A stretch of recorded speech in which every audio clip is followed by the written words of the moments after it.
Assalamualaikum warahmatullahi wabarakatuh. Selamat siang dan salam sejahtera bagi kita semua. Pada hari ini kami kelompok 6 berkesempatan untuk mempresentasikan hasil diskusi dari tugas mata kuliah Intelligent Information System, yang mana dosen pengampu yaitu Bapak Dr. Bambang Herawan Hayadi, Eskom Mkom. Di sini kami kelompok 6 mengucapkan terima kasih kepada Bapak Bambang Herawan yang mana mempersilahkan kami selaku kelompok 6 untuk mempresentasikan hasil diskusi kami, yaitu mengenai sistem pakar. Sebelumnya saya ingin perkenalkan, di kelompok 6 ini ada 2 orang, yaitu saya sendiri dengan nama Edi Suranta Sembiring dengan NIM 2017000022. Lalu rekan saya Akbar Idaman dengan NIM 2017000019. Baik, kita lanjut saja. Yang kami bahas di sini mengenai sistem pakar.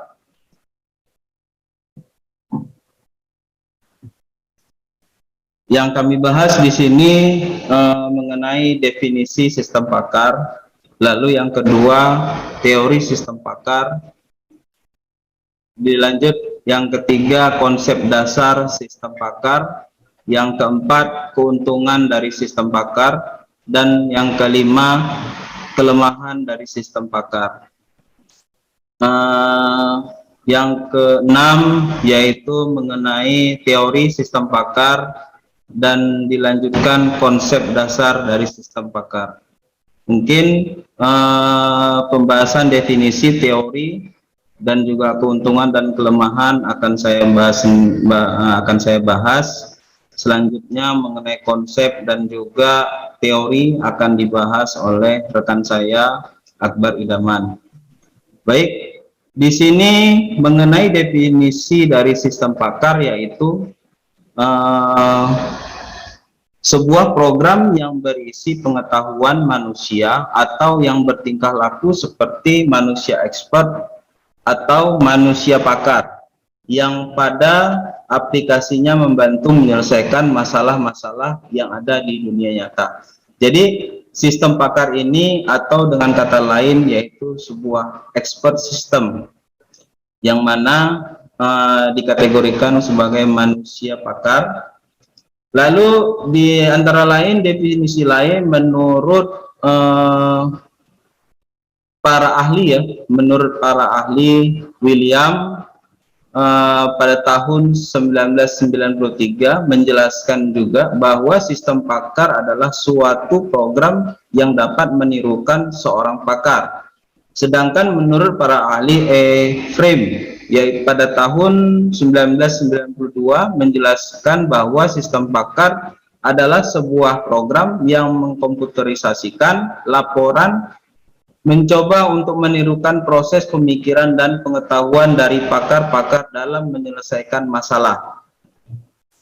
Lalu yang ketiga, menurut para ahli Garantano dan Riley, yaitu pada tahun 1989, menjelaskan bahwa sistem pakar adalah salah satu sistem komputer yang bisa menyamai atau meniru kemampuan seorang pakar. Selain definisi, di sini sistem pakar juga memiliki ciri-ciri, yaitu yang pertama, ciri-cirinya terbatas pada domain keahlian tertentu. Ciri-ciri kedua, dapat memberikan penalaran untuk data yang tidak pasti. Ciri-ciri yang ketiga, dapat mengemukakan rangkaian alasan-alasan yang diberikan dengan cara yang bisa dipahami. Selanjutnya, ciri-ciri berdasarkan aturan atau rule tertentu. Sedangkan ciri-ciri yang lain dirancang untuk dapat dikembangkan secara bertahap agar bisa menghasilkan informasi yang lebih baik dan akurat. Selain ciri-ciri yang bisa kita kenal di dalam sistem pakar ini, kita juga bisa mengenal keuntungan. Keuntungan dari sebuah sistem pakar adalah membuat orang yang masih awam, pemula, dapat bekerja seperti layaknya seorang pakar atau seorang ahli di dalam bidangnya masing-masing. Keuntungan yang kedua dari sistem pakar ini adalah meningkatkan produktivitas akibat meningkatnya kualitas dari hasil kerja. Keuntungan yang ketiga yaitu dapat menghemat waktu bekerja atau menyederhanakan sebuah pekerjaan. Sedangkan keuntungan yang keempat adalah merupakan arsip yang terpercaya dari sebuah keahlian. Nah, selain keuntungan yang ada pada sistem pakar, kelemahannya juga ada, yaitu bisa kita lihat di slide. Salah satu kelemahan dari sistem pakar tersebut adalah biaya yang diperlukan untuk membuat dan memelihara atau maintenance sangat mahal. Itu kelemahan salah satunya. Sedangkan kelemahan yang kedua yaitu sulit dikembangkan. Dikarenakan hal ini tentu saja erat kaitannya dengan ketersediaan pakar pada bidangnya masing-masing.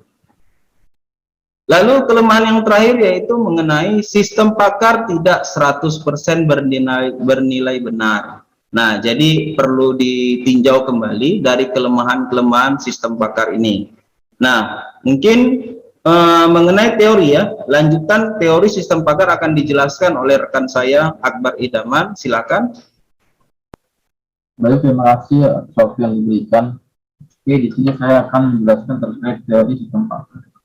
Oke, teori sistem pakar di sini ialah tiap-tiap orang mempunyai keahlian masing-masing yang mungkin satu orang dengan yang lainnya mempunyai keahlian yang berbeda. Itu tergantung dari pengetahuan masing-masing orang. Ada mungkin yang bidangnya ahli kimia, fisika, komputer, dokter, dan lain sebagainya. Dan di sini juga terkait teori komputer dapat diprogram untuk berbuat seperti orang yang ahli dalam bidang tertentu. Nah, jadi sistem pakar di sini adalah kemampuan pakar yang dimana kita konsep di dalam sebuah komputer, yang dimana keahlian tertentu yang dimiliki seorang pakar akan dituangkan ke komputer, yang dimana hasilnya akan dapat digunakan oleh orang-orang awam. Baik, selanjutnya di sini terkait konsep dasar sistem pakar.